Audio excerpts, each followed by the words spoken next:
This is the informative speech recording for Tony Hemphill on talking about the legalization of marijuana. As you can see, we have all 6 audience members, and Ms. Smalls is recording. And we will begin once the audience members are seated.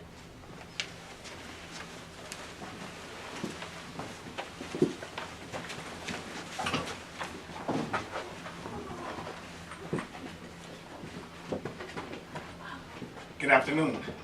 My topic today will be on the adolescent use of marijuana. According to the National Institute of Drug Abuse, a recent government survey shows that over 98 million Americans over the age of 12 had tried marijuana at least one time in their lifestyle. Popularity places a part in this increased use amongst teens. But do they understand the damage that marijuana can cause? After reviewing this information, my hope is that teens will be more aware of these damages. Let's get into the information I have to share with you today. I'm going to provide you with information about the use of marijuana in adolescents and how the trends will show that the outcome is not so appealing. The 3 main points I will cover: 1, what is marijuana? 2, the effects of marijuana. 3, the trends of teens using marijuana. Using my 3 points, I will attempt to provide you with information on the trends of marijuana use in teens and where the teens could be in life after using the drug long term. What is marijuana? Marijuana is used to describe a dry flower, seeds, and leaves of the Indian hemp plant, also known as cannabis. Marijuana is a hallucinogen, which is a substance which distorts how the mind perceives the world you live in. Common names for marijuana is pot, Mary Jane, chronic, weed, and reefer. The chemical that creates this distortion is known as THC. The amount of THC found in any given batch of marijuana made subsequently, but overall the percentage of THC has increased in recent years.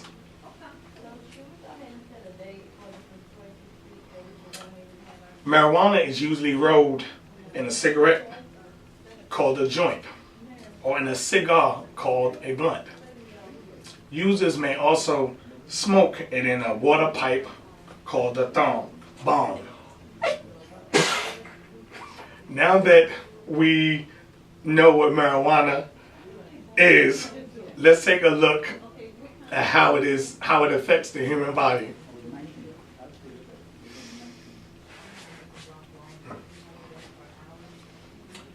The immediate effects of taking marijuana includes rapid heartbeat, disorientation, lack of physical coordination, often followed by depression or sleeplessness. It has been found that consuming 1 joint gives as much exposure to cancer-producing chemicals as smoking 5 cigarettes.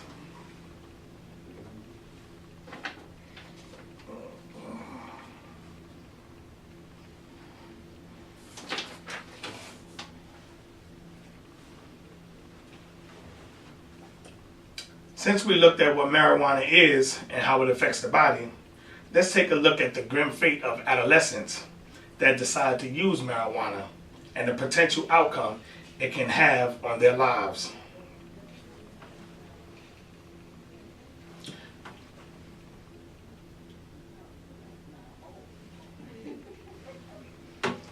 Marijuana is the most common illegal drug used in the U.S. It has been increased among young people since 2007. The growing awareness of marijuana as a safe drug may reflect recent public discussions over medical marijuana and movements to legalize the drug for adult recreational in some states.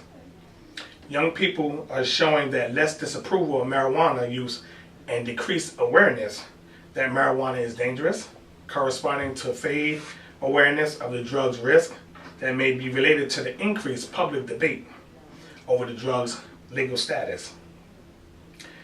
This slide shows the increased use of marijuana in adolescents. As you can see, in 2013, 7.0% of 8th graders, 18% of 10th graders, and 22.7% of 12th graders used marijuana in the past month, up from 5.8% and 13.8% in 2008. Daily use has also increased 6.5%.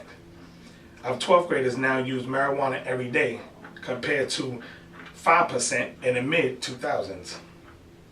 Other trends have found around the use of synthetic marijuana, also known as spice or K2, referring to herbal mixtures laced with synthetic chemicals similar to THC. In 2011, 11.4% of high school seniors reported using spice or K2 in the past year. In 2013, it dropped to 7.9%. Here we're going to talk about the potential outcomes.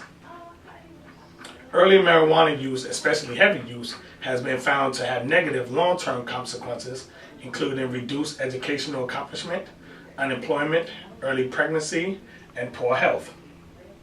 One serious potential effect of early use is increased risk of perpetrating various types of crime and becoming involved with criminal justice system.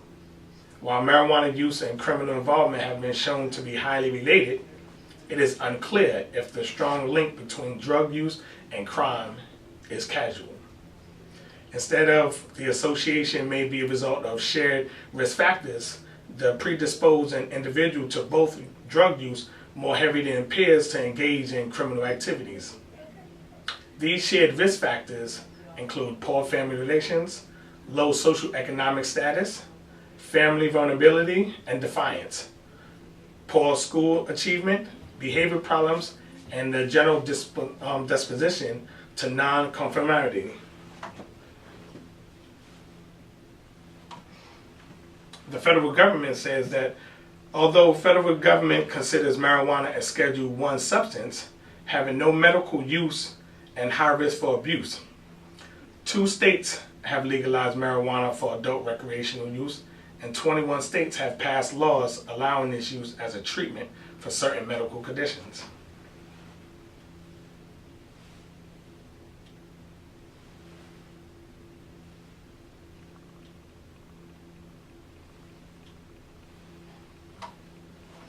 In conclusion, heavy marijuana users generally report lower life satisfaction, poor mental and physical health, more relationship problems, and less academic and career success compared to non-marijuana using peers. This is why I felt it was important to provide this information on marijuana and the potential outcome for our youth. Please share with any teens you suspect of using marijuana. They should be aware of these long-term effects and how the drug use can ultimately determine their fate in life. Thank you.